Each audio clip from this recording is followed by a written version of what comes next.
My wife and I are from Dallas. We grew up and lived there from the early 60s to the late 90s.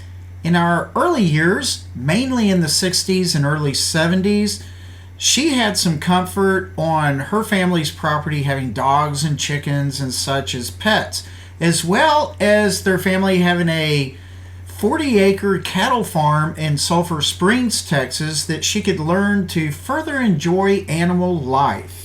My family was first in Richardson, Texas, actually extremely close to my wife's family. Well, my wife and I went to kindergarten together. Then we moved a ways west to a wooded acre lot joined to White Rock Creek. Living on the creek and having many acres of thick wooded property beyond the creek, I had time just to go fishing, shooting guns, kayaking. I just had a great time all around those woods and the creek, saw a lot of wildlife. As I got older, I enjoyed biology thoroughly. Honors biology in high school and a minor in biology in college. My wife was an elementary teacher after college and often taught about animals and sciences, and enjoying that very much. We simply love the outdoors, but we don't really go on hikes or other such activities.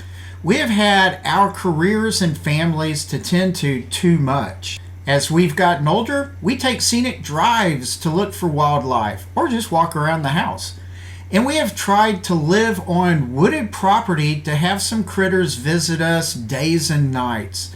Not that the little varmints are good for the property, but the animals are still a joy to see. Well, until they damage the house. We find animals to be fun, a great distraction from people life, and a curiosity of sorts. All I want to accomplish in this video is to give you an idea of what wildlife, including bugs and fungi, how it can be fun and relaxing. I have maybe 24 different sets of pictures and videos to share, all with short stories, possibly. I want to begin by explaining the benefits of animal watching. The benefits of animal watching is first, a stress and anxiety relief. Some studies found that watching animals can lower your heart rate and blood pressure. That might imply your mood can improve, replacing negativity with positive reboot. That implies, too, that watching animals can help you feel grounded and calm. They can help you feel connected to the world and less isolated, like you have some companionship in this world, and the list goes on. Time for all the critters and bonus life that I've seen over the past year, all of which have lived at the house, our house in Paris, Texas, and surrounding areas, and maybe Eureka Springs, Arkansas. Remember, I have prior videos showing animals too, if you want to go hunt for that. This is simply material that I never had a chance to share. Going through my material A to Z, I start with the armadillos. Not much to say really. We have them, and they dig holes in the yard. Great. Lately, I've only seen one big one around. Don't have a video clip of that one. But let's move on. Birds, and more birds. We've had 2 bird baths and then a turkey baster cauldron that we put out. Fill that with water. But my wife has been putting out seed off and on as well. Well, fairly consistent for the past year. So we've had a decent variety of birds. Woodpeckers, tufted titmice, blackcaps, Wexler wrens, purple finches, pine siskin, and just a plethora of more. They provide us with entertainment while we have breakfast, lunch, and dinner, while watching them do virtually the exact same thing. Fun stuff. Every now and then, while driving the back roads, we'll come across someone that has buffalo. Not a lot to say about that, just that it's sort of surprising. I tend to back up to go get a double take, and then, well, many times when we actually take another scenic drive and go back to the same places, the buffalo are gone. Oh well, but it's kind of neat. We have all kinds of bugs. The worst are ticks, like the Lone Star tick and deer ticks, fire ants, carpenter ants, centipedes, you name it. Brown recluses, too. Oh, joy. But they don't really bug us. Every year we have walking sticks, frail things. Birds, lizards, whatever, have a field day on all of these bugs. Oh, and bats, too, come through, towards the nighttime every now and then as well. A foul-feathered friend I see a lot of are buzzards or vultures. They are great at cleaning the roads for us. If you're speeding along the country back roads or even highways further out from the bigger metropolis, well, please be watchful for them. You might look to see what they're chomping on. Could be another critter you rarely see, if you're really that curious. Camels? Well, drive around the country enough and you will find exotic farm animals. Well, not just camels, but zebras, etc. These we find and look at in East Texas. My wife and I use deer as our main treasure to find while taking scenic drives in the country. They are one reason to drive carefully on the back roads because they may be hard to spot, and of course they love to run out in front of vehicles. They have that little squirrel brain. I drive slow on the back roads.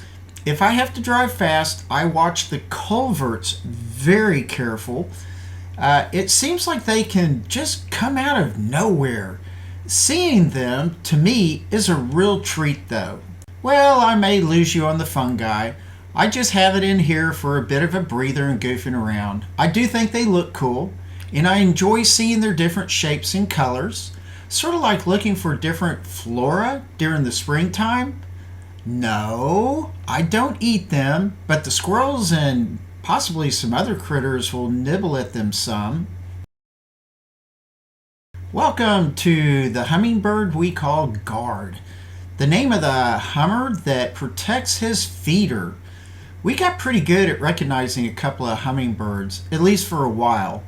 There ended up being a guardette, a female hummingbird that guarded her feeder. They do have a lot of sword fights, constantly competing for a whole feeder, even though they don't need to. These little darts are not like normal birds, although when there's a big group passing through, things get really chaotic. Try to follow just one and it's sort of like following a pea in a shell game. And this was a female guarding her feeder, like I mentioned, and an interesting squirrel to be seen more of in a minute. This is not a hawk, but a kite. A really cool, decent-sized raptor bird. There has been a kite family living on our block for many, many years, and they took up residence in our backyard over the past couple of years. I enjoy them a lot. They don't cry out like hawks or any other kind of raptors. They have a whistle that is very similar to when a guy whistles at a pretty lady. Speaking of hawks, I have twice spotted a Leucistic Hawk in our area. The first time was 2 years ago, then again about a year ago. Apparently, these are very rare, and to actually spot one in the wild is probably even more rare on top of that. So I think this is wonderful. Makes me wonder if I've spotted hawks over 30,000 times already. Pretty wild.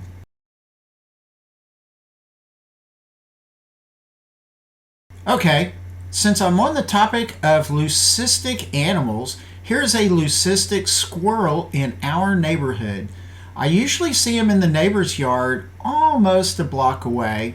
My wife started putting different seed out that had sunflower seeds in it and some peanuts as well, and the squirrels really enjoyed all that good stuff. Well, evidently the word spread. The crazy lady at this particular house is feeding all the squirrels, and here this leucistic squirrel showed up.